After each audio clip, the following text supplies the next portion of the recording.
তো গাইস এখন রাত বাজে মেবি কয়টা আপনাদের কাছে 12:56। আমার কাছে আরেকটা ফোন নাই, না হলে দেখাইতাম। আর আপনাদের ভাইয়াই যেই মাত্র আসলো।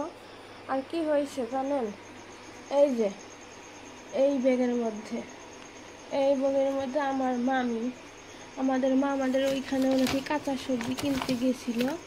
এই দেখছেন কি সুন্দর সুন্দর বেগুন, আমাকে কল করে থাকে। আমি বলি যে এগুলা খাই আমি, এগুলো গাছের কি সুন্দর বেগুন পাঠাইছে। তারপরে এই যে পটল দেখছেন, কতগুলা পটল পাঠাইছে, কি সুন্দর সুন্দর। আর মেইন জিনিস কি আপনাদের দেখে দাঁড়ান, এই যে বোতলটা দেখতে পাচ্ছেন, এইটা দিয়ে 1 লিটার দুধ পাঠাইছে। এই যে এইখানে ঢেলে রাখছি। এইখানে কেন ঢেলে রাখছি আদা, এইটা আমি আপনাদের বলতেছি। আর কি করতেছি ওইটাও দেখাই। আর সবশেষে বলতেছি কি হয়েছে, কেন আমি সব দেখাইতেছি। আর এই যে এইখানে একটু গরম করে দিচ্ছি, কেন জানেন, এইগুলা পাঠাইছে ওই যে কখন। আর আপনাদের ভাইয়া ব্যাগ চেক করে নাই, ভাবছে যে এমনি সবজি দিছে। আর এখন এই রাত 1টার মধ্যে এসে বলতেছে যে মামাদের বাসা থেকে তো এগুলা পাঠাইছে, আমি তো দেখি নাই। এখন তো বিশ্বাস করেন এগুলো তো নষ্ট হয়ে যাবে, তাই না? নষ্ট হবে না, তার জন্য আমি ওইখানে জগের মধ্যে রাখছি বুদ্ধি করে দই বানানোর জন্য।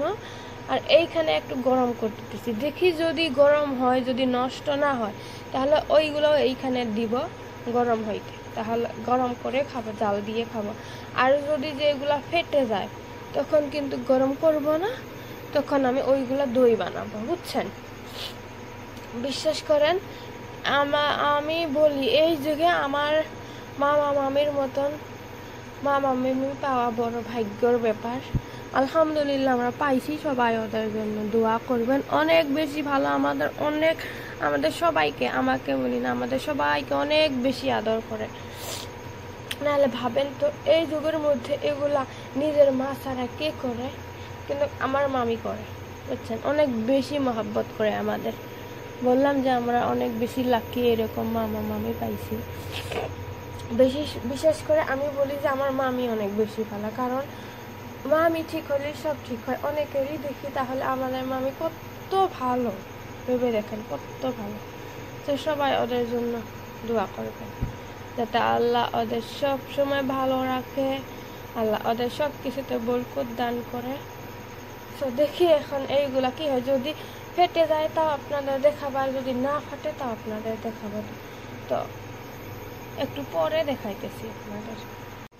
আর এই যে দেখছেন 2টা বেগুন অলরেডি আছে। আর এই যে মনটা, এগুলো আমার মা পাঠাইছিল, দুধ তারপরে শাক, তারপরে বেগুন, তারপরে এই যে এইখানে কয়েকটা ভেন্ডি, এইগুলা সবজি পাঠাইছিল।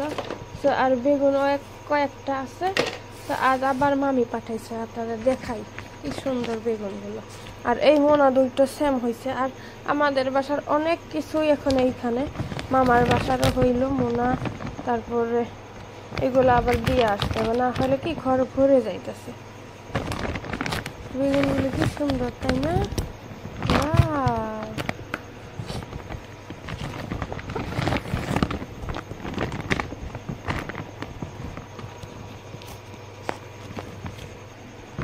দেখছেন, আমার কাছে এগুলো ভাজি করে খাইতে অনেক বেশি ভালো লাগে। মানে আমাকে কল করছিলাম, আমি বলছি একদিন যে এগুলো খাইতে ভালো লাগে, বেগুন এগুলো সবজি, কাঁচা সবজি খাইতে ভালো লাগে, তাই পাঠাইয়া দিছে। দেখছেন, বলে যে মানে ওদের দিয়ে যাওয়ার মতন কেউ নাই, না হলে মেবি দিয়েই যাইতো। আর এই যে এইখানে দেখুন কতগুলা পটল, এগুলার না বাই করে থাকে এইগুলা। তো দুধটা দেখি এখন ফেটে যাইতেছে নাকি, আমি তো এখন অবধি কিছু দিশা পাই না, ফেটেই যায় না নাই। আর দেখি আর একটু, আমার মনে হয় দই হবে না। এই যে এইগুলার তো দই হয় নাই, দেখছেন। তো এখন এইগুলাও এইখানে দিয়ে দিই, বিসমিল্লাহ। দেখছেন কতগুলো হইল, 1 লিটার পাঠাইছে। তো এখন কি ভাবছি জানেন, এইগুলা গরম করে তারপরে দই থব। এইবার আবার দই খাইলে নাকি অনেক ভালো, আর ভাই সব সময় এইভাবে দই খাইতে বলে, একটু গরম জাল করে তারপরে দই ধুয়ে খাইতে বলে। এইভাবে খাওয়ানো কি শরীরের জন্যও ভালো, তো গরম করবে।